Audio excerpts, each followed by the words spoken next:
up, everybody?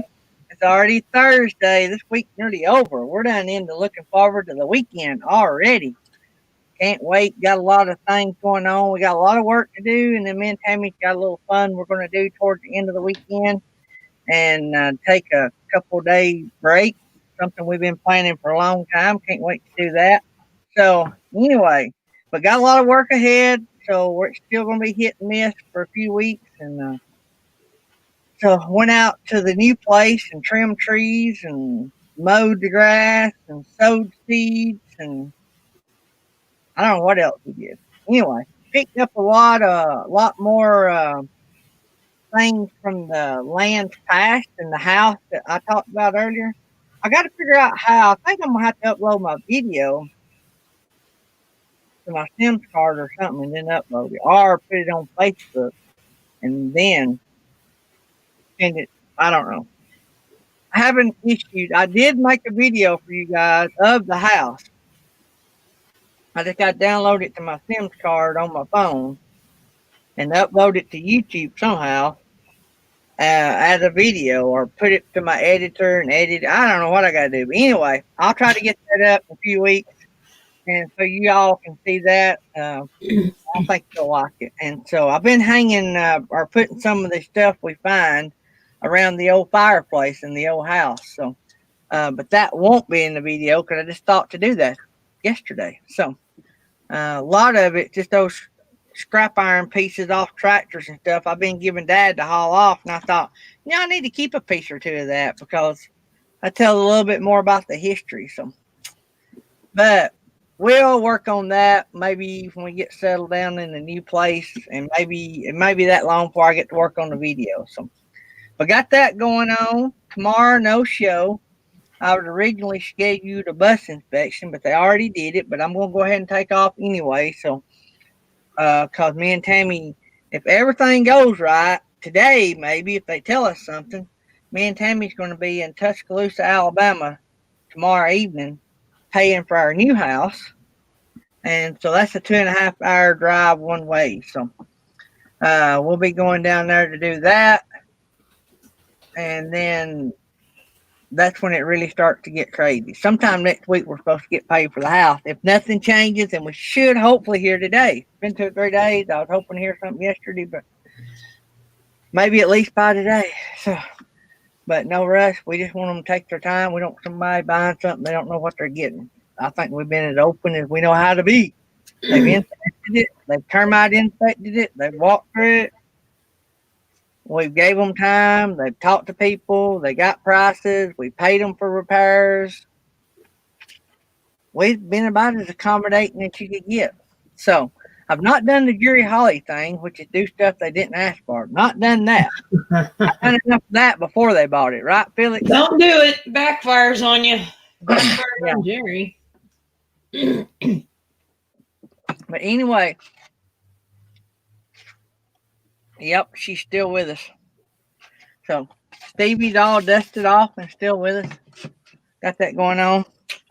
Anyway, so we got FTA Adventures with us. Tim here. We're going to be talking with him just a minute. Let me see who's coming up Monday. We don't have no guest. No guest Monday.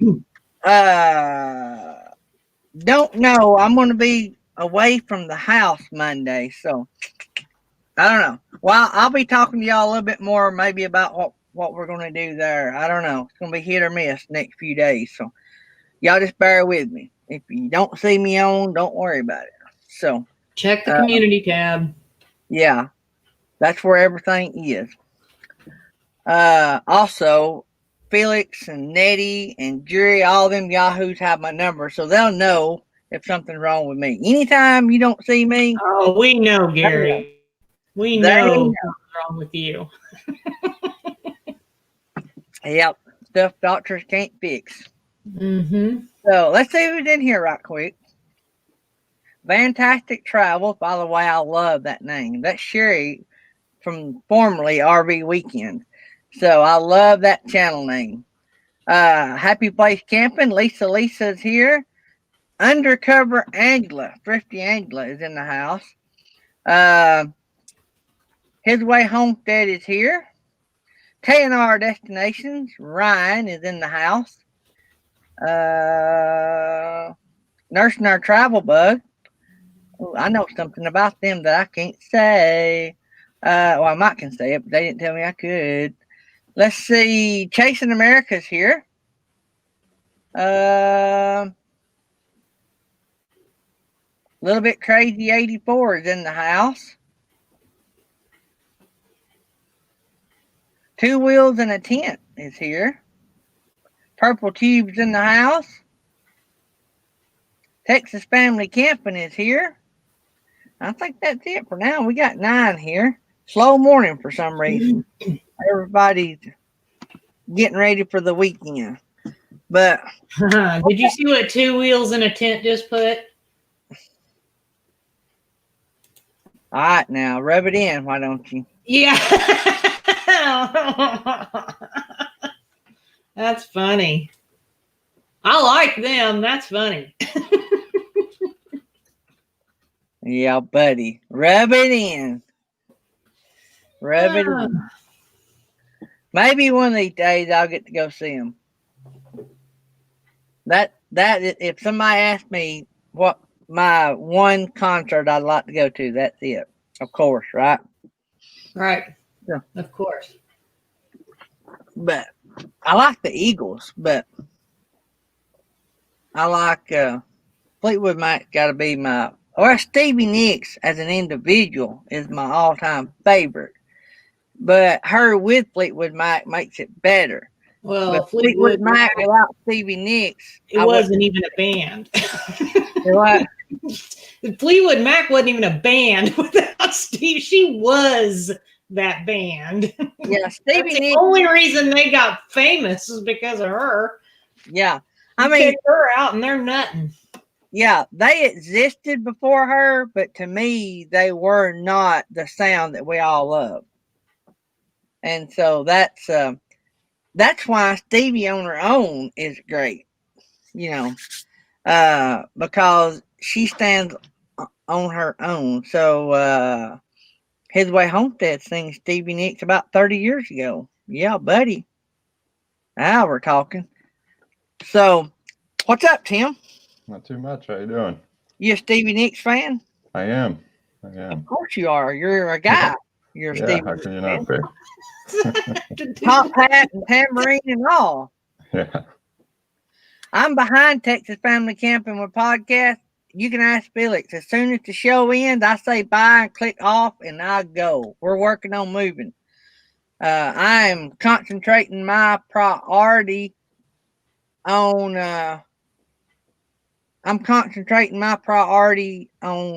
moving and the YouTube, just keeping the YouTube show going. Hang on here.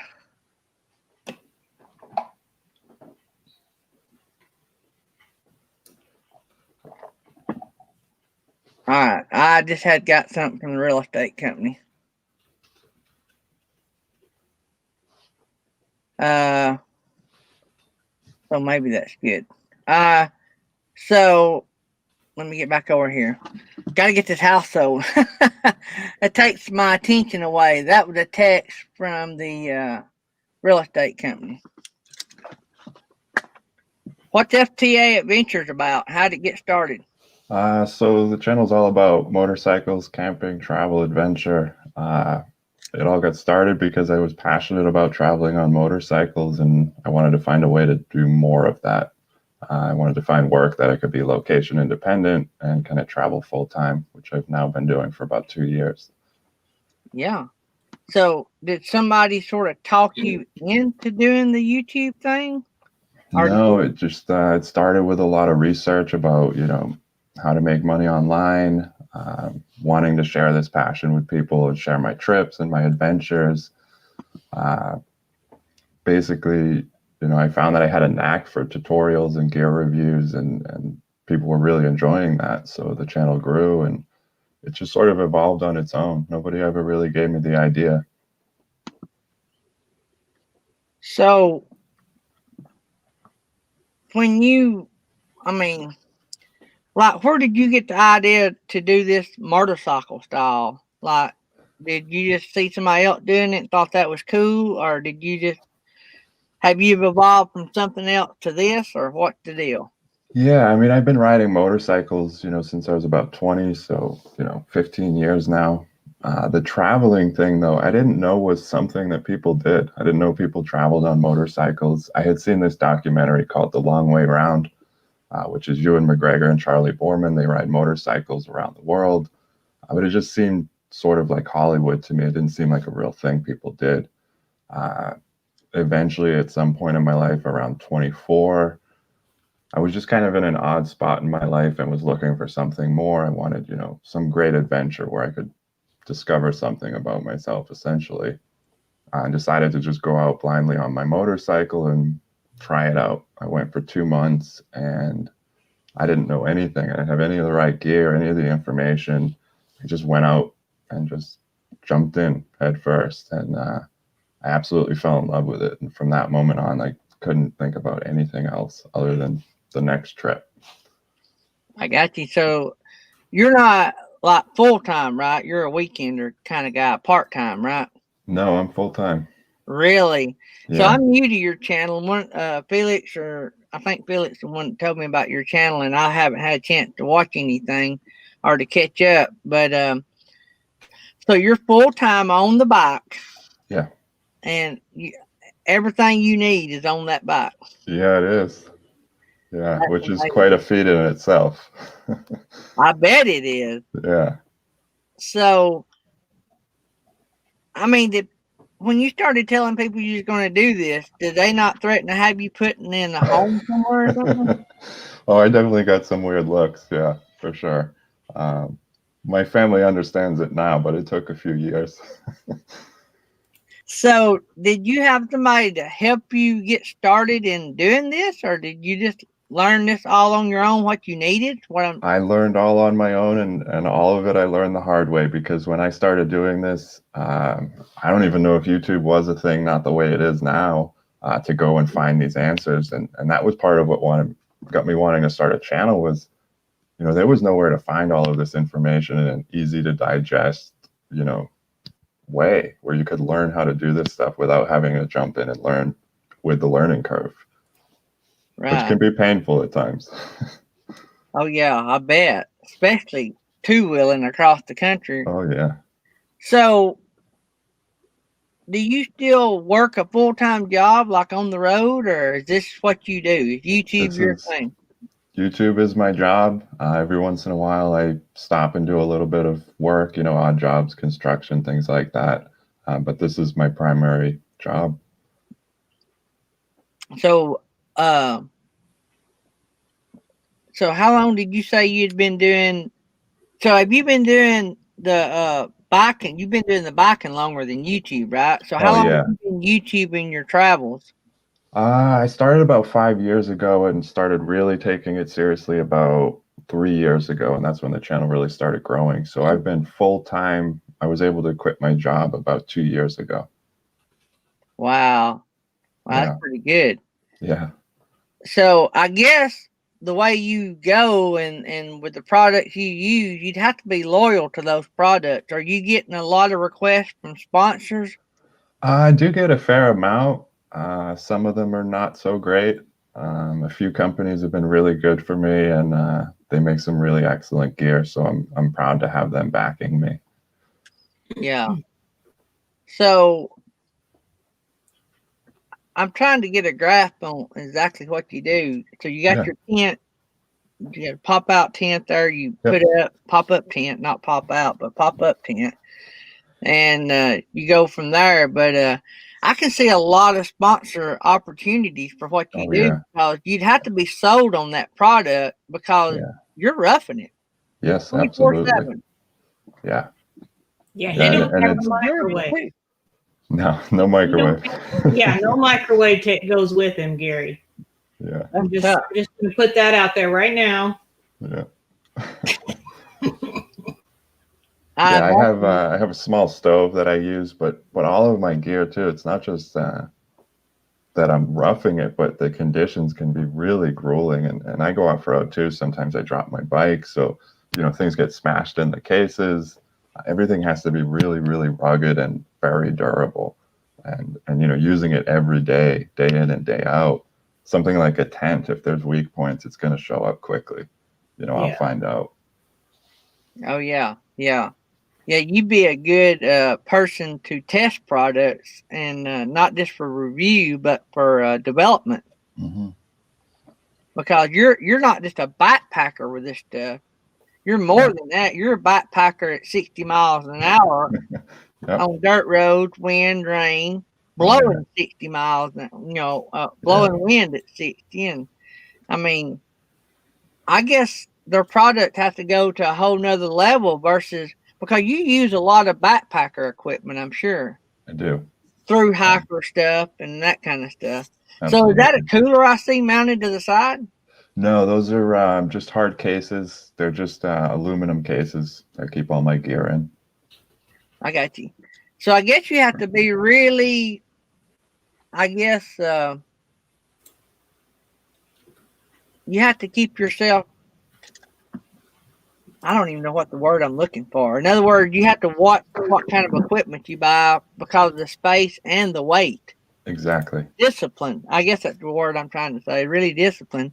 Yeah, You know, you can't just go out and buy the next new camera because, well, you got to fit it. exactly. You know, Yeah, it's quite a puzzle. it's sort of like those saying, if you buy something, you got to get rid of something. You literally do. Absolutely. I'm pretty much airtight at this point, so you're absolutely right. If I buy a shirt as a souvenir, I have to send something back to Phoenix for someone to hold on to for me till I get back. That's hilarious. So, what's been your worst experience out on the road? I would say, with motorcycling, typically the worst thing is always going to be weather. So my worst experience was on my first big motorcycle trip, when I didn't have any of the right gear. I didn't know what I was doing, and I was out in Utah on Route 191, and it's just wide open out there, open desert, and it had been raining all day. And at some point, the road, I could see up ahead, the traffic's kind of coming to a stop. I thought maybe it was an accident, but when I pulled up behind the stopped cars, I realized there was a flash flood. And it was just brown, raging water all over the road, and it was spilling over. It was basically just a river going across the road. Wasn't sure what to do, but the cars were making it through, so I figured I'd try it. It starts pushing the bike off the road, so I kind of point into the current and go diagonally across the road, just getting covered in muddy water. I managed to make it through somehow. I didn't get washed away. I get on the other side and it starts hailing. Shortly down the road, it starts snowing, and there's nowhere to hide out there. And it was just beating the heck out of me on that day. And, got to a town where I thought I was going to be able to get a hotel, and there weren't any hotels. It's dark at this point, and I find out the closest hotel is another 30 miles away, and it's downpouring and cold, mountain pass in the dark. It was just a really, really rough day. So that was my hands Man, down. that is a terrible day. Yeah. I can't believe you drove across that flood water. I would have been way too scared to do that. I was, but I was worried if I turned around, there might be another one behind me, because I was kind of in like a valley. So I figured, well, maybe if I go uphill, I'll be safe. It was Yeah. scary. Yeah. So somebody in the, I got a couple questions. I got behind on the questions, but where did you get your channel name? How'd you come up with that? So originally the channel name was 40 times around, which if you were to go around the equator 40 times, it's about 1,000,000 miles, which that's my goal on my motorcycle, is to travel 1,000,000 miles on one motorcycle. Eventually I shortened the name and changed it to FTA Adventures, but that was actually inspired by this guy, Emilio Scotto, who holds the world record for longest motorcycle trip, which was 500,000 miles on one bike. So I figured I'd try to double that. So how close are you? Not that close. Oh. About 120,000 miles. How many? 120,000. I got you. So now like that I'm traveling that full time, jetboil it's system you going got a lot there. quicker. I like that jetboil system you got there. Yeah, it's pretty slick. You ain't kidding. I've seen them in operation. Yeah. So another question we had, have you met any interesting people out on the road? Yeah, absolutely. I think that's one of my favorite things about being on a motorcycle is when you get to a gas station or pretty much anywhere and you're all loaded down. People get curious and they want to meet you and talk to you. And I've been invited back to people's houses a lot to have dinner with them or stay at their house. I've met a lot of interesting people. I've been very fortunate in that way. One person in particular invited us back to stay in his boathouse, even though there was no lakes around anywhere. There was no water anywhere. So we didn't know what he meant by boathouse, but he essentially just had a guest house. He made pizza for us. We hung out. I was with a friend at the time, and super interesting guy. We just had great conversations and made a really good friend. So that kind of thing happens quite often. So, Artist on the Road ask, how do you power your phones and laptops and cameras and stuff? So a lot of stuff I charge on the bike while I'm riding. My laptop is good, for let's say 10 hours of working around camp. But essentially, at some point, I have to get on the internet. So I'll go to cafes or McDonald's, and while I'm using the internet, I'll just recharge everything there too. And every once in a while, I'll get a hotel so I can get a nice shower and a bed and all of that. But, I got you. yeah. So Two Wheels and a Tent asks, what's your favorite view or spot that you have found while on the bike? Oh, that's You a must tough know one. these people. You're laughing. Yeah, there are quite a few of them, but I think the Mogi Dug Way out in Utah, which is sort of this twisty road that goes up and overlooks Valley of the Gods. I happened to be up there one day as the sun was setting, and it's just stunning up there. That's out in Utah, which is just a beautiful state. So, have you had any major breakdowns or anything while you've been out on the road? I've been pretty fortunate with breakdowns. I think the most common thing is flat tires. I had one flat tire actually that I could not for the life of me get it plugged right, and it was just slowly leaking air. I was nowhere near anything, and it was a real pain because I had to keep stopping and reinflating it. So I actually carry a tire inflator with me too. That was probably the biggest breakdown I've had on the road. Wow. So I've been fortunate with that. So his way Homestead is a biker or former biker one. He's asking what is the longest time in hours you spent riding at one time? He said he'd done 17 hours before.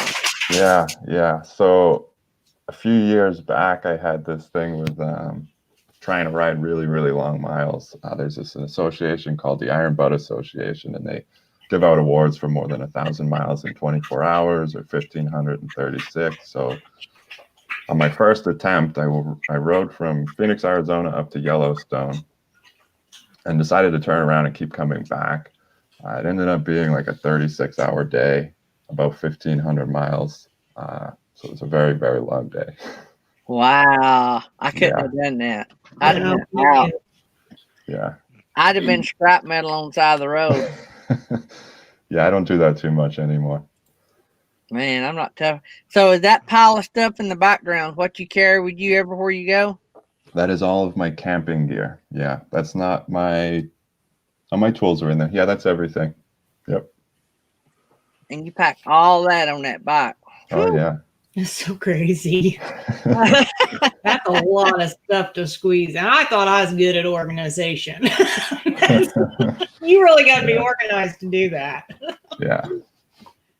Well, Gary'd have to have a trailer just for the coffee he takes with him. Yeah. Well, and his microwave. Yeah. That's crazy. Man, let me stop that. Oh, man. So, I know you have most of what you quote need. Is there something you wish you could figure out a way to be able to take with you that you can't right now? There's nothing that I don't have that I need. I would like to actually trim it down a little bit, and not because of weight or space, just to sort of simplify. Because every day I'm packing and unpacking that motorcycle. So every bag that I have attached, it's just an extra step. So if I could get rid of some of that, it would really make my life much simpler. So I think rather than getting something new additionally, I'm looking for smaller versions of what I already have, so that I can fit it in smaller bags. Is your home base in Phoenix? Because you said you send stuff back there if you buy something. Yeah. So how long do you stay away before you go back to your home base? It depends. The longest stretch was about 10 months. Yeah. Wow. That was 10 months of camping most of the time and just constantly being on the move. I would have kept going, but then the virus hit, so I had to get off the road for a little bit. So, Bob Oliver asked, was it easy to transition from a cruiser to a GS? Yeah, so I used to have a Victory Cross Country, which is sort of like the Harley Tour style, big bags, radio, the whole thing. I rode that bike from New York out to Arizona when I moved out there and started seeing all these dirt roads and all these places I wasn't able to get to. And so I decided I needed an adventure bike that could go to these places. So it was an easy transition mentally because it was just the next logical step. There was a bit of a learning curve. They're a lot taller. And then, of course, now you're riding it off road and it's, an 800-pound motorcycle fully loaded in the dirt and rocks. So that was quite a learning curve. But the transition was pretty easy. I bet that is something because you probably carry more weight than the average biker. I mean, even if we're traveling across country, generally a biker stays at a hotel. Yeah. So you're probably weight-wise, way above what the average biker would carry. Yeah. Did you train for that before you started doing it? Like, did you do it around home or did you just pack and go? Yeah, I've done a lot of weekend trips while I was still working a 9-to-5 job. I'd just go out every weekend and test gear and practice and try packing differently. So, yeah, I definitely learned before I jumped into the full-time travel. My first trip, though, no, there was no preparation for that. And that was about a 2-month trip of just constantly learning the hard way. Have you had bike manufacturers come to you and talk to you about sponsoring? No, not yet. That's what you're hoping Fingers for, crossed. right? Yeah. Yeah. So do what? I said, give them time. Yeah. So if you could pick a bike sponsor, if you got to pick a bike company to sponsor you and furnish you a bike, who would you want it to be? I would say BMW, which is the bike I have now. Actually, I'd be happy if they just want to take over the maintenance bill for me. So is it as expensive to fix a BMW bike as it is a car? It's pretty close, but they do last a long time and the parts are durable, so it's worth it, but yeah, it's expensive though. Did you buy your bike new? I did. Yeah. Those are pretty pricey little rides. They are, but I figured if I really can't put 1 million miles on it, it'll wash out. It'll be affordable that way. True. Yeah. So somebody's telling me that you got a book coming out or already out. Yeah. I just put that out about a month ago. It's called The Fundamentals of Motorcycle Camping, and it's all of my best information and tips on gear selection and dealing with bad weather or animals, food storage, everything you'd ever want to know. So what's the name of the book? The Fundamentals of Motorcycle Camping. Good deal. So is it on Amazon? It is on Amazon. So we'll try to find that and get that link in there as well. And so everybody can go in there and buy that. So let's see here. Where's some place that you haven't been that you want to go? So all of my travels so far, other than a little bit into Mexico, most of it has all been in the United States. Am I cutting out? Yeah, you're cutting out. Not to me, you're not. We're about to really? Yeah. I got him cut. I got him. Yeah, you look good to me. Yeah, I kind of noticed it too. We all good now? You're good with me, and Okay. Gary's good with me, and I'm good with me. Felix is Okay. not good though. She keeps cutting out. So Okay. Okay, So so maybe anyways, I need to go out and come back in. go ahead, Tim. okay, all of my travels have been in the United States, and the real dream that got me started was riding a motorcycle to South America and then around the world. So the places I want to get to are really out of this country, and really, really looking forward to getting down to the southern tip of South America, down to Argentina. There's penguins down there and ice glaciers, and you can pretty much throw a rock at Antarctica. And I think it's so cool to just get there by land and have seen that curve of the earth, that scope of, the world by land and getting down there. So that's the next step for me. Yeah. So how many subscribers are you running now? About 54,000, I think. Yeah, I was thinking somewhere. Yeah. Yeah. So Headway Homestead said that you might want to approach some of these manufacturers and tell them your goal is 1 million miles. Yeah. That's a good I've idea. heard of several people getting sponsors from people that did approach people. Yeah. But like Felix said, you keep doing what you're doing, and those people will come. If they come to you, it's a lot more of a lucrative deal. Yeah. So, yeah, that sounds interesting. Especially, it would be really cool if you had a bike sponsor. The stuff you need and the tents and all that's cool, but a bike sponsor, now that's next level. Yeah, that would be pretty sweet. We had what was the name of the channel we had on the other day that had a tractor sponsor? Oh my gosh. Hamiltondale Farm. Hamiltondale Farm. Sheesh.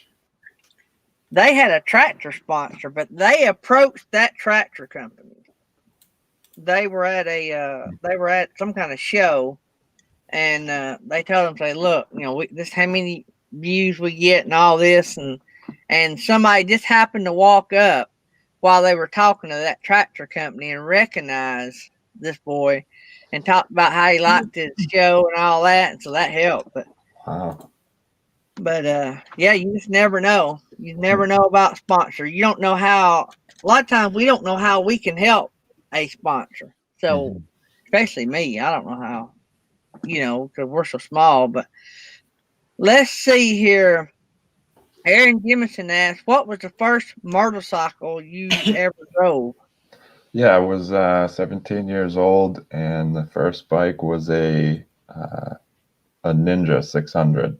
It's too big of a bike for me to learn on, but I learned in a parking lot and stuck with sport bikes for a little while. Another Ninja after that. And then I got into the cruiser thing with a Kawasaki Vulcan and then the Victory Cross Country. And then I got into adventure bikes after that. Man. Now what was the first bike you traveled with? That would have been the Kawasaki Vulcan, which is just like a cruiser style bike, but no windshield, no protection. It was not the right bike for the job. Yeah, that was tough, wasn't it? Yeah. Oh, yeah. I see a lot of BMW bikes coming through our area. We have a lot of beautiful place down here on the river, and a lot of people come. They do rides here and around Gunnersville Lake, and they come through a lot. I see a lot of them. Usually, they're in 6 or 8 packs of 6 or 8. So I guess a lot of those guys ride together. Yeah. I typically, because I'm on such big trips, I'm usually traveling alone, but I have friends that come and meet me for different sections. But yeah. So have you been able to join in any communities or groups that share your interest? Are there a lot of people that travel like you? I'm learning that there are quite a few. I mean, it's a fairly small community of people, but I bet it is. But yeah, it's quite a niche, of its own. But there are definitely a lot of people out there doing this, and it's easy to connect with them because, well, you see them out there on the road. We all kind of go to the same places, but then there's a lot of Facebook communities too, and different groups. Yeah. So, What has been your biggest video that you've done? There's been a couple that have really outdone my own expectations, but I think one of the biggest ones was my video about traveling solo, talking about traveling alone and dealing with that.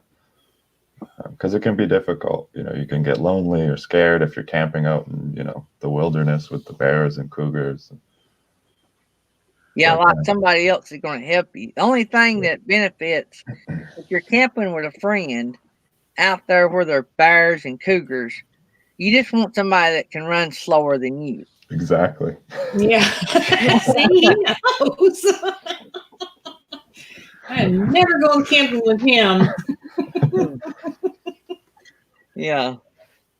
So, yeah, you always got to pick your friends and traveling companions carefully. Mm-hmm. Yeah. So, have you run into any problems like with other people, like people trying to steal your gear and stuff? I haven't, no. I've been very fortunate with that, but you also sort of develop a sense for that, right? Like I've been in neighborhoods where I stop to get gas and I get off the bike and look around and I think, all right, I'm definitely not going to hang out here long. So I get gas and I get out of there. Generally, I have found that people are just really nice. Everybody seems to be just a good-hearted person. And you can kind of recognize the ones that aren't, avoid them. How many miles can you go on a tank of gas? About 220. Oh, wow, that flies through pretty quick, don't it? Yeah. You're But stopping honestly, a lot for gas. No, but after about 100 miles, I'm ready to get off and stretch my legs anyway, so it works out. Yeah, man. I guess it's because all the weight that you carry drags down the miles per gallon. Yeah. Wow. So now you basically do free camping, I guess. I prefer free camping. I like to get away from people and have my own space, and also it's budget friendly. Yeah. Have you ever been turned away at a campground because of how you camp? No, never. Not for that. You're basically tent camping, ain't you?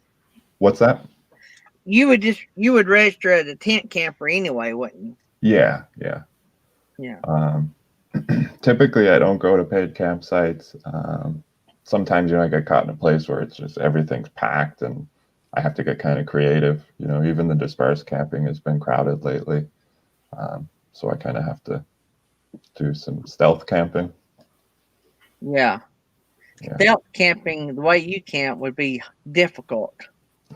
It is. That's like not putting a tent up, laying on the ground next to the bike and behind a bush. Oh, no. No. Yeah. I have done the tent thing and I hate it. And I swear I'll never do it again unless I absolutely had to. But I will not sleep on the ground behind a bush. Yeah. I'm not doing that. Yeah. Oh, wow. Wow. Yeah. Well, it's hard, I can't park in a Walmart parking lot or a rest stop and crash out. That's true. That's true. Wow. So he asked if you'd met any interesting people, but have you met any YouTube people? I've had people recognize me from my channel. That's cool. It is. It's really cool. It's super flattering when that happens. So that's always really cool. I haven't met anybody that I watch, surprisingly, because I do get around. I'm on the move always. So you'd think I'd run into more people. But yeah, well, that's kind of what I was wondering, But I mean, we've been clear over to the West Coast.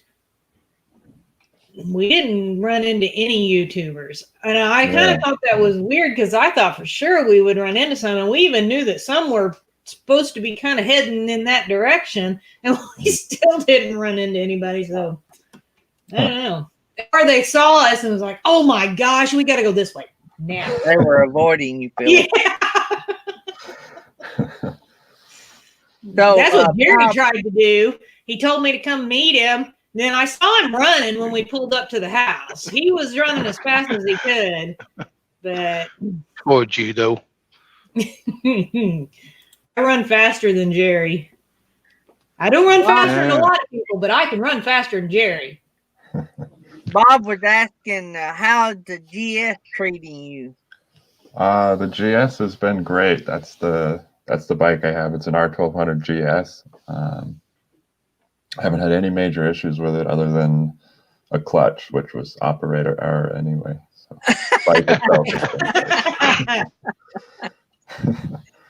Are you, I guess you map out dealerships when you plan your trip, just in case you do have a major?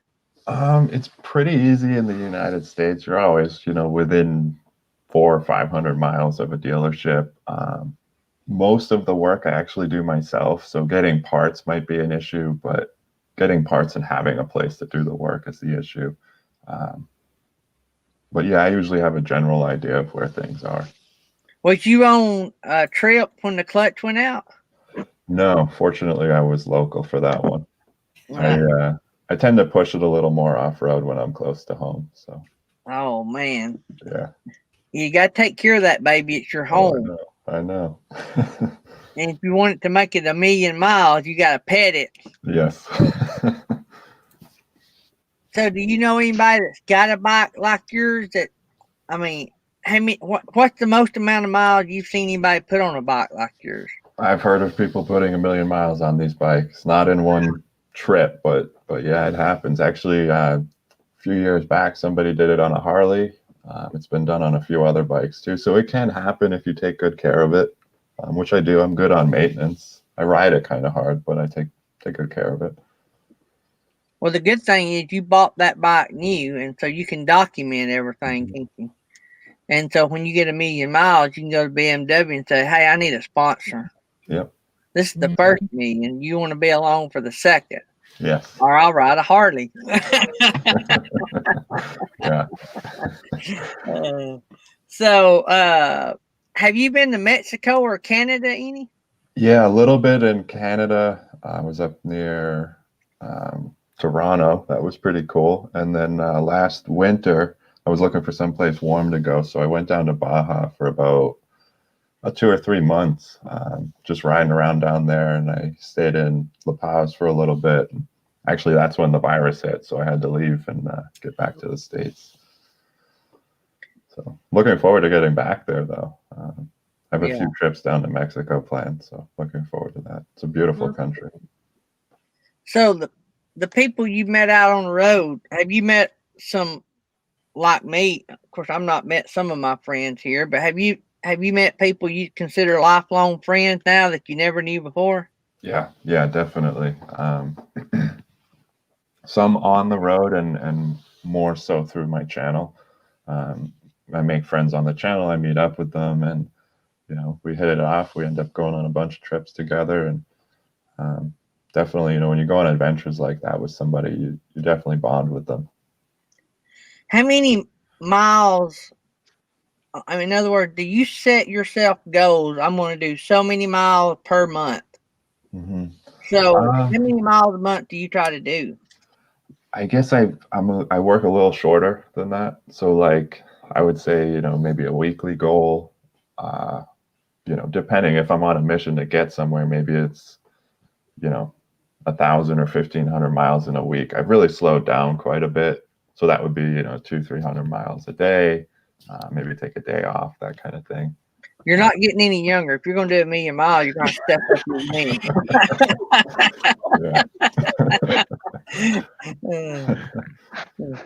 I put a lot of miles on it. You're supposed to insult the guest, Gary. You're supposed to be nice to the guest. Man, you're getting old. Easy to say from a guy in the closet, right? Sometimes the truth hurts. I wouldn't say I'm the oldest one in the room, but Jerry might could say that. I don't know. Oh, got a little itch. I have to be careful. The day before yesterday, I got thrown out of my own live stream, and I'm the one that controlled it. So I think Nettie psychopathically hit the exit button, and so they're mean to me. I mean, you think as much as I pay them, they'd be nice, but No, Mhm. no, no. They can't be bought. Mm. So when you set out to plan like what I guess you call it a big trip, what is your guideline to say, well, I'm going to go here? Just something. Well, that's a cool place I heard about. I'm going to go there. Is that what you do, or are you thinking already ahead of? That'd be a great YouTube video. Nobody's done one there that I know of, and that's where I'm going to go. How do you plan that out? It's definitely hard to find places that someone hasn't made a video about. That's a Yeah. tricky one. Typically, I come up with a destination far away, and then I sort of just start looking at like what's along the route that I also want to see, and then that sort of just creates this zigzag line for me to sort of follow. And plans change once you get out on the road. Things happen, or you hear about something you didn't know about, so you go a different way. Right. Being on a bike, to me, I would think that you would have more opportunity to film stuff that regular YouTubers couldn't. So to me, you're, like you said earlier, you're in a small group. You can, van lifers can go places that most of us can't go. Right. But, motorcycle guys can go places van lifers can't. Absolutely. You get to get all the coolest camping places, Oh, the yeah. coolest views. Yeah. I would say the content for you guys would be even greater. Yeah. I'm fortunate I get to go to a lot of places that definitely cars, vans are not going. So that's pretty cool. Have you ever done a video on a location and seen other videos and think to yourself, my video was a lot cooler thanks to my bike? Yeah, of course. The drone people, they got us. But Yeah. the biker people would have to be second. Yeah. Well, actually, the biker people would probably be first because drones are not allowed in so many places. Yeah, Right. national parks, which I'm a big fan of. Do you have a drone? I do. Oh, man, you just doubled down. You're number one. Yeah. You're holding all the aces. Yeah. Yeah, the drone's actually pretty cool. I can get it to follow me while I'm riding the bike. It's really neat. It'll go like 20, 30 miles an hour. So when I'm off road and, I got wide open space, I just send it up and let it follow me. It's pretty cool. Man, that is something. Yeah. Have you ever rode through like Arkansas? Because they've got some pretty crazy roads and it's really pretty and all that. And most people say, man, if I had a bike, or this is great for bikes, or when we're down there, that's all we see are bikes. So, Yeah. have you done that? Have you rode through there? I have, yeah, I've been through there. There's a few areas I haven't been to. There's a road called the Pigtail, I think. That's in Arkansas, right? I think it's northern Arkansas in the Ozarks. Yeah, so that's on my list still to go see, but I have been through that area and it's very beautiful. So what's been your favorite crazy road to drive on? Wow, there's a lot of them. Probably Beartooth Pass coming out of Yellowstone going into Montana. It's a really tall road. It's super twisty and you're way above the tree line and super exposed. It's beautiful, but it's terrifying because you feel like you're on the edge of the earth. Bob Oliver had another question. He said, do you still like the soft cases versus hard cases on the bike? Yeah, so he's talking about the luggage. So you saw in that video we were talking about the tin cases I had. I eventually got rid of those because when I drop the bike, they get damaged and they're heavy and the whole deal. So I switched over to soft luggage, and I'm absolutely loving it. It's much lighter. It's more forgiving when I drop the bike. It doesn't get dented. And it's just easier to take them off the bike when I go to a hotel or something.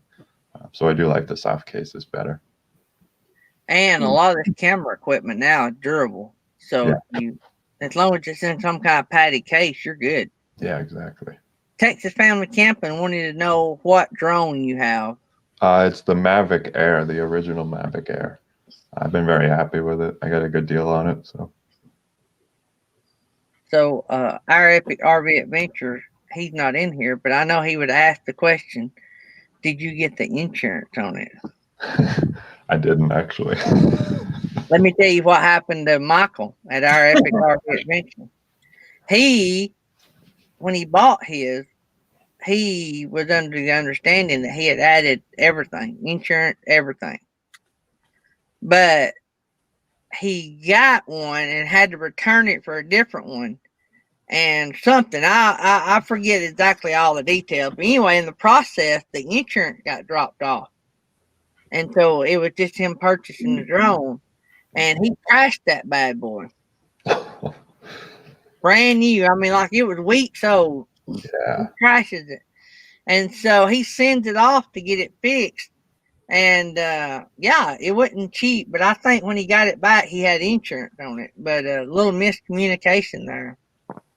But Wow. yeah, insurance. That's I rough. didn't know they had such on them, but I've learned a lot watching all you guys that's got drones. So I would have to have one because I'm thinking the first time that baby went up in the air, it would just, like a just out of the blue, unexpected gust of wind would blow it into the side of a building. Yeah. Now people keep telling me I should get a drone, and they don't understand. I can't even operate a remote control car. Seriously. I don't know. I don't have the coordination for it, I guess. My brain wants it to do this, but I do the wrong thing on, I don't know. Yeah. So I'm scared to death to spend that kind of money and then, just crash it into a tree. It is a big investment, but what's cool about the ones now is they'll basically fly themselves. Once you get them up in the air, you can tell them, I'll just go in a circle around me and it'll do its own thing. Because I can't really fly them either. I'm not great with them. Well, and now they have GPS that don't allow them to go up if you're in a restricted zone, right? Mm-hmm. Yeah. So, Alan Chitwood asked, is Stream Elements automated? Stream Elements is automated. That's what we call the bots. That lets our moderators, which the channel's in blue, lets them enjoy the show, and all they have to watch out for is bad people coming in saying ugly words and stuff like that. So that way they don't have to work the whole show dropping links. We can just punch it in one time, and the bot drops it every how often we tell it to. So sometimes you'll see them stack up. That's for the chat not chatting a lot. So if the chat gets slow in making comments, the bot will stack up. It's not on purpose. It's just because they're set to chat at a certain time. So it's going to do it at a certain time, no matter how many people's chatting. So I do have it set to try to space, but it don't always work like that. So anyway, that answered that question. And did you see Lisa's question? So Lisa, about the teardrop. Yeah. Lisa asked, would you pull a lightweight teardrop camper for bikes? I know a lot of people. She's asking, would you recommend that? A lot of people do that. I personally don't want to do that. There is a danger to it. Definitely increases your risk on a motorcycle. It's more moving parts, so there's more things that can break, extra tires. But there isn't anything wrong with it. Plenty of people do it with a lot of success, just not for me. Thanks, Alan, for the tip. I appreciate that. Yeah, I've seen bikes pull some pretty big trailers behind them, and I've often wondered that about how safe that would be, because I grew up riding bikes. I had bikes when me and Tammy first married, and before we had kids, and still have the craving occasionally to buy me a Harley, but just because I was raised riding bikes, and so, but nowadays with all the texting and driving and all that, people watching TV on their phone and driving and reading books and driving, it just terrifies me. I wouldn't want my kids to do it, and so if I wouldn't want them to do it, I don't need to be doing it. Yeah. So I probably won't. I'm not gonna say I won't never, but I probably won't because of like somebody mentioned earlier in the chat. Was that you, Felix, that said that? You were more worried about other people? Yes.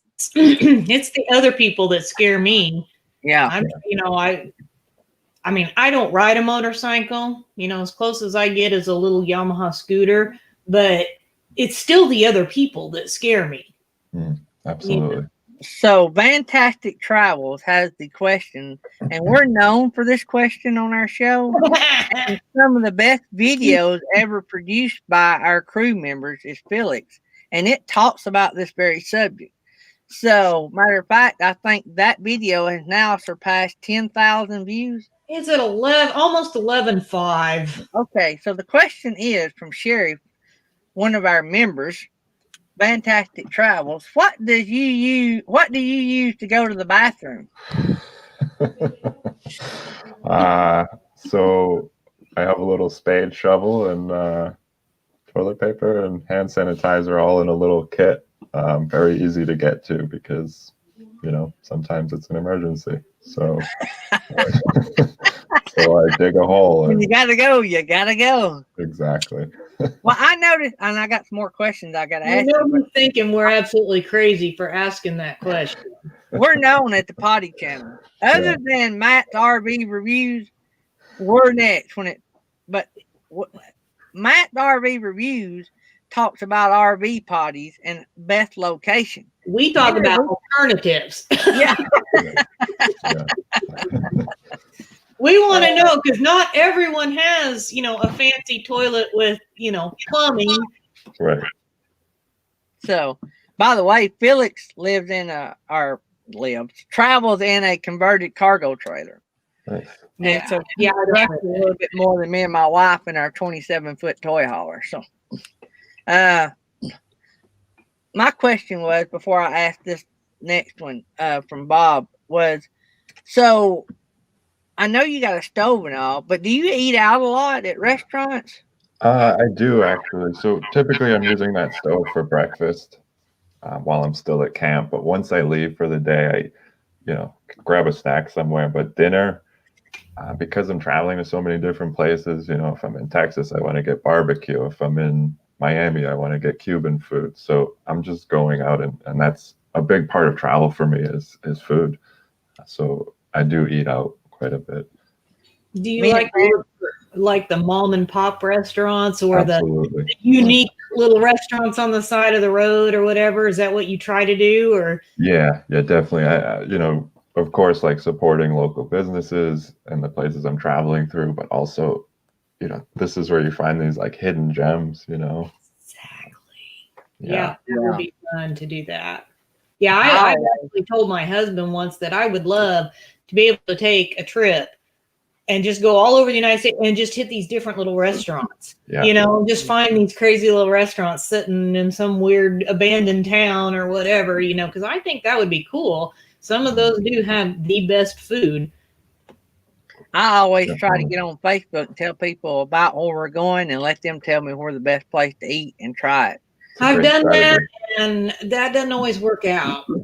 So now I do watch because I know most of my close friends that would make that answer, and I know what they like versus what I like. So I do judge. You know what I'm saying? I do weigh that. If they recommend the place and you don't like what they like, then you go somewhere else. Maybe. Unless they're recommending a good steak, and then I might try it just for the heck of it. Bob Oliver wants to know, do you use the spot phone when you have no cell service? Yeah, it's like a satellite communicator. I can text, two-way text. I can call for a helicopter, things like that. So when I'm way off the beaten path and there's no cell service, I do use that to kind of check in with people. And of course, I have it there for an emergency. And it's really nice because I have insurance through that device that covers me for evacuation if I have to be helicoptered out, and also vehicle recovery, which is really cool. Wow. It's a neat little device for anybody that's going into the backcountry, I think. Yeah. This spot, for those that don't know, you see a lot of this in the through hikers. Yeah. There's 3 hikers who use it when they're solo hiking, especially when they're solo hiking. Yeah, it's a nice safety net for sure. So have you ever had to use your spot for emergencies? Not yet, fortunately. Yeah. Yeah. I've read a lot of reviews and seen some videos where people they talk about having to have use them. I talked about I seen a video one time where this guy said that he had his spot in his in his camper, and he was at home cleaning his camper or working on his camper and had some health issues, and he had no other way, Mm. and he used his spot to call for help, and that saved his life. Like, Wow. he didn't expect to have to use it at home, but it just worked out like that. Yeah. So that was crazy. So, but you always think you got a phone, and I don't know how hard that spot is to use, but it probably has an emergency button. You just click it, don't you? Yeah, if it's really bad, there's a little door that covers it so you don't hit it accidentally, and it's pretty easy to get to. And So apparently, when you hit it, they send the cavalry. How do you get one of those phones? Where do you go? How do you get service for it? What's you can get them on Amazon, and then you just sign up through the company spot. Garmin has one too called the InReach, same kind of thing. Occasionally, you'll find used ones for sale, and then you just have to subscribe to the service. Are they expensive? I'm assuming it's a monthly fee, or the device is expensive. It's about $400, but then monthly, I think I pay around $18, only because I have the insurance through it as well. Oh, that's not bad. Not bad at all. Yeah, no. Especially in his case, where he uses it every day. Right. Well, I mean, honestly, even people that travel in an RV, because a lot of us like to go boondock camping. Well, we're kind of back there where a lot of times we don't have any cell signal. Some of us go off hiking, not me, but some of us go off hiking, from our campsites, and I mean, probably no cell signal when they get to certain points in the hike. So I was just kind of thinking that might be something people might be interested in knowing about. I guess I just didn't realize that existed. So Alan, there ain't no stupid questions on here, because a lot of people come in our chat and don't know, and we may know the answer, but it's never a stupid question. And Alan Chitwood is asking, do you use travel apps like Allstate? No.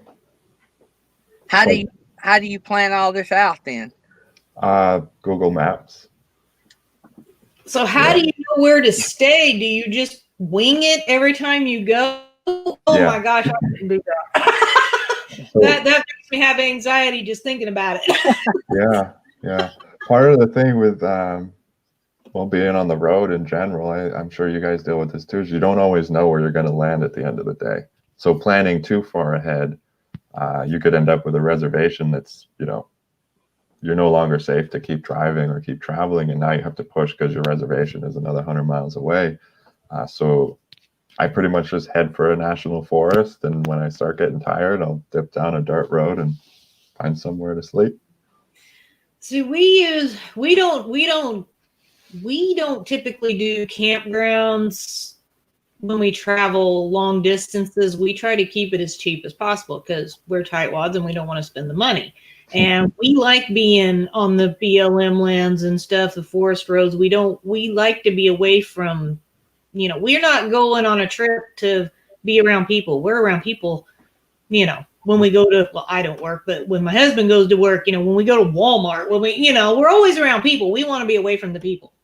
Felix worked harder than somebody. I plan it out because we basically know how far we're going to go.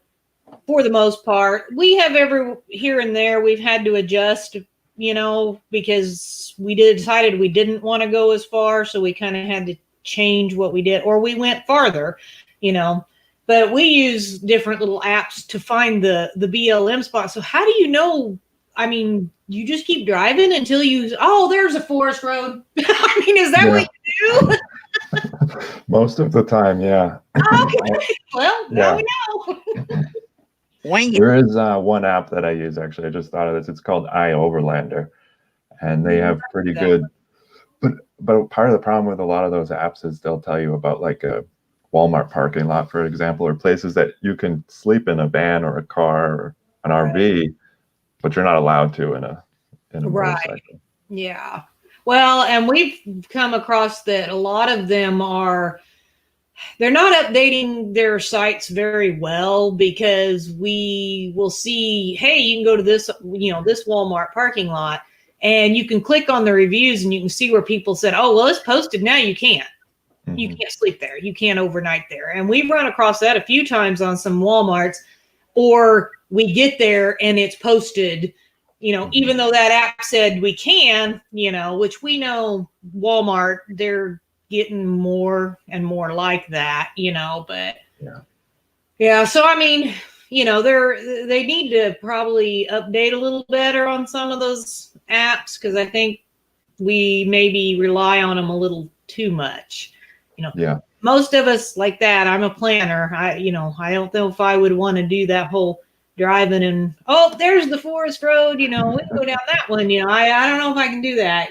That's kind of like sleeping by the bush thing. I don't think I can do it. Yeah, it's tricky, and sometimes you get yourself in trouble doing that because you can't find a place. Yeah. Have you ever been run off from somewhere, like you camped at the wrong spot and you weren't supposed to be? I didn't get run off, but I got rudely woken up. I guess I was in someone's driveway. It was like a 30-mile driveway, and it just went straight to their house, but I didn't realize, and there was nowhere to camp, so I just used a pull out on the side of the road, and first thing in the morning they come by and start honking their horn to wake me up. So I left, but they didn't tell me to leave. They just honked their horn to wake me up. Oh, wow. Yeah, I guess I understand it's private property. If that would have been my driveway, I'd have been like, oh, dang, I'm glad he stopped to sleep, because I wouldn't have wanted him riding any further. You're not hurting anything. Exactly. But, notice us as RVers, we look at that different. That's true. That's true. Because a lot of people look at it as stranger danger. Yeah. Homeless man on a motorcycle. Bob wants to know if you've had any close encounters with any animals while you were off-road camping. Yeah, a lot of smaller animals, squirrels, raccoons, things like that, messing with me in the tent. Never any big animals, fortunately, but I have had some scares.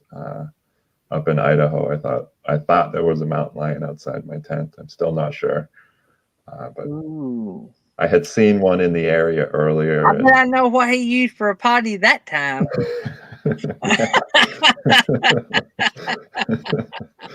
Oh, we lost Felix. Oh, nope, she's still there. I don't know why I'm having choppy service today.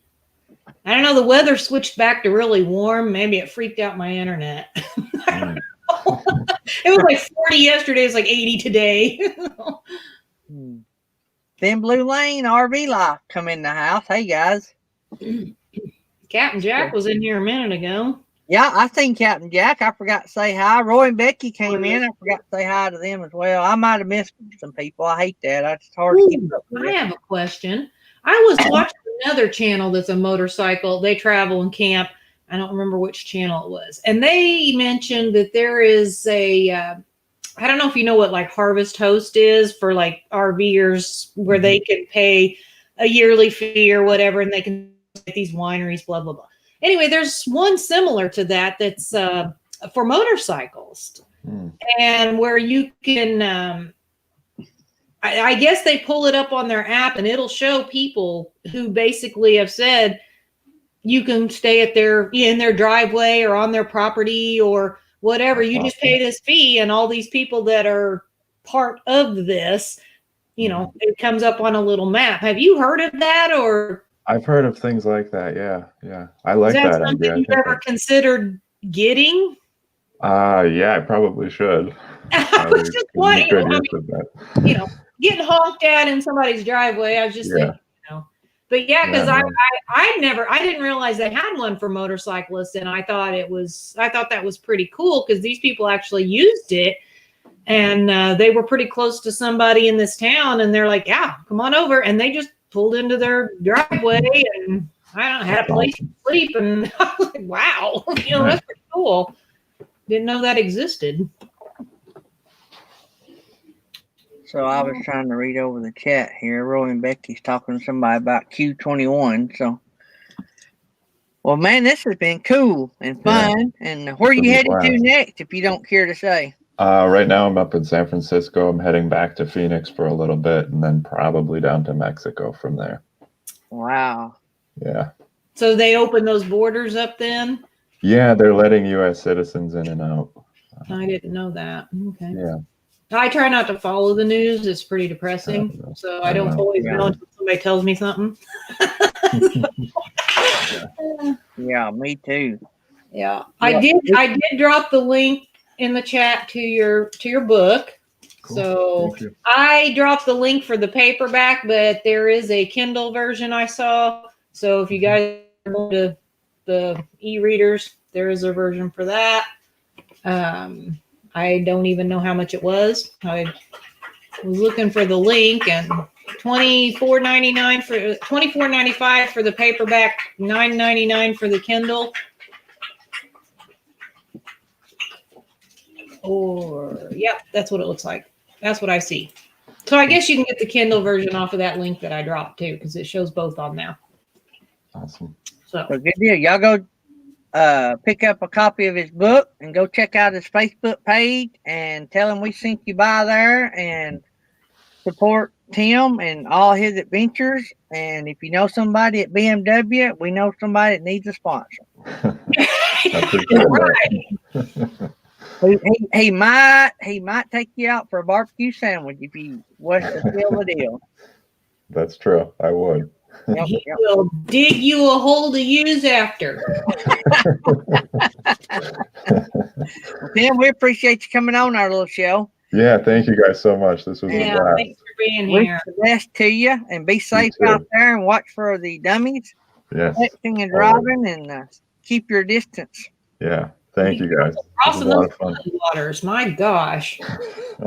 Yeah, well, I try not to do that too much. When you hit that 500,000 mile mark, holler at us. We'll do another show. Sounds good. Yeah, that'd be awesome. Yeah. All right. See you, Tim. All right, guys. Take care. See. Bye. Well, that was cool. I don't think it'll take him long. I mean, he's 120,000, but now you got to remember he's on his second bike. Yeah.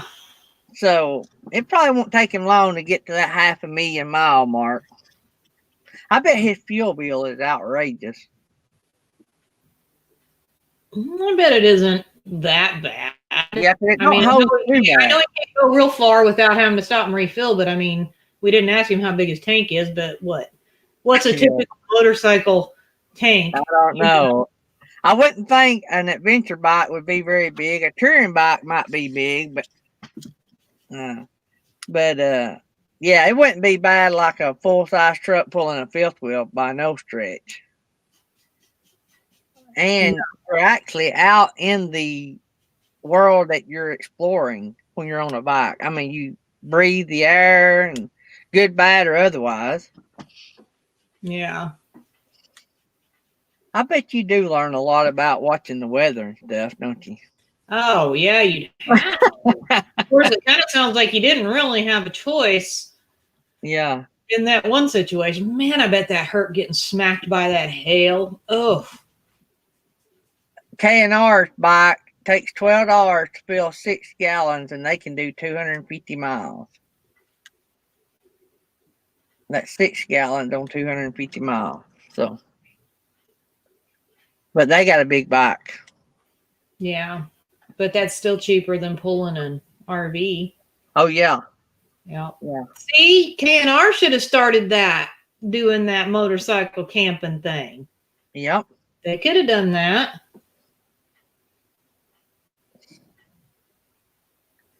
Not trust. I don't trust weather people anywhere. They're always wrong. Hail and rain and bugs. Yeah. Yeah, my son rides a little motorcycle. I don't remember what it is. And and he got smacked with some kind of a bug. It left a freaking welt on his head. Wow. Wow. And really smacked. I told him to slow down. I always ran his full face helmets.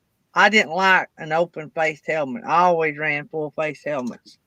They were hotter, but I just liked them. I just could not imagine, even though some of the bikes I had windshields, still a lot of stuff gets by that windshield. And I couldn't imagine getting hit in the eye with something and trying to get that bike off the road. It was just a safety thing for me. Yeah. Or what if it was a rock and hit you in the eye? That'd be Right. really Yeah. Ow. not that the shield maybe would stop all of it, but I'd have to say it'd help, you know. Yep, that would be bad. Well, this was a really fun show. I think he was a great guest. I've been looking forward to him being on since I got him scheduled. So Yeah, that was pretty cool. It's interesting to me. I mean, not that I will ever motorcycle camp, I'm sure. But you know, I find it interesting to see how the different ways that people do camp. And to camp on a motorcycle, that's just something. Yeah. Yep. So, got any announcements you want to make? I don't have any. No. Have you told everybody today? Everything's in the about page. If you want merchandise, if you want whatever, it's all in the about page. So Yep. And no show tomorrow. And Monday's in the air. Do what? Monday's in the air. Monday's still open. I don't know about that yet. We will be on Tuesday night for sure. But the next few days are hit and miss. So next Tuesday night, just to give y'all a heads up, we're going to have Suburban Homesteader, Wyoming, on the show. And so unless something just comes up unexpectedly, we will be on Tuesday night. So, but the next few days hit and miss. Today is really important. Everybody that prays, we get a positive answer from the buyer. The buyer's actually contacting the termite people today to discuss the report. Some of y'all may have heard me say it, but when we bought this house, they had put a plastic flex hose and it ran like way too long. You don't use plastic flex hose anyway on your main dryer. You use a solid metal piece to go out to the outside. You can do flex to the floor, but beyond that, it needs to be metal out to the outside. Well, the contractor had used it all the way to the outside, and it was way long. I mean, way long. Anyway, it had come loose sometime during, while we owned it. We didn't discover it till somebody else was under the house installing something. I don't remember what it was, cable or something. Anyway, we discovered it way long after we lived here. Well, it had come loose because it had, busted because it's not made for that, right? And it had filled under the house with humidity because dryer, you think it emits dry air. No, it emits humid hot air, because what's it doing? It's taking wet clothes and drying them. So it blows dry air on wet clothes and emits moist air. Well, if your dryer vent comes loose, it emits all this moisture, right? So anyway, we didn't know it. So it emitted all that. We got all that fixed and got it treated and all. And even in the report, it said previous. That means it wasn't active, see? So it showed that we had got it killed, yada, yada, yada. Anyway, and so now they just gave us a price on treating it, giving them a bond. They just noted that they found it. They had to note that. So I think when everything's explained and all that, it'll all be good. But just making sure, like I say, we don't want to sell somebody something that, we're hiding. We don't hide stuff. So not the way you did it. So this will be the second inspection. So they should know everything by now. So, but anyway, some people though, it freaks them out because they don't know. If you don't know, you need to ask a lot of questions. So true. All right, guys, I'm gonna go and work. So we're going to get out of here. And hopefully I will see y'all Monday. No show tomorrow. Hopefully I'll see y'all Monday with a bunch Keep of an news. eye on the community tab. He'll post on the community tab. Yep. If there's no show, he'll post it there. He'll keep you updated there. Also, I talked to you guys about having somebody to motivate you daily. I posted a good motivational video on the community tab. Steve Harvey. Go watch that. That'll pick you up. Anyway, I like listening to him and watching him, but I posted one yesterday or today, I can't remember. Anyway, it's on there. Y'all go check that out. Since there's no Daydream show tomorrow, I'll probably make my premiere. It'd be 10 a.m. Central Time. So if anybody cares about that, since he's not going to be on, I'll just go ahead and bump it to 10. That'd be awesome. So, all right. See you guys. I will see you guys in a few days, and I'll try to keep y'all all updated as much as I can. Appreciate y'all all coming. Hope you enjoyed the show. We'll get back to this 2-hour thing when we all get settled down. All right, or when we get settled down. Y'all are done settled down. Yeah, them, not me. I'm settled down. See you guys. Love you. See ya.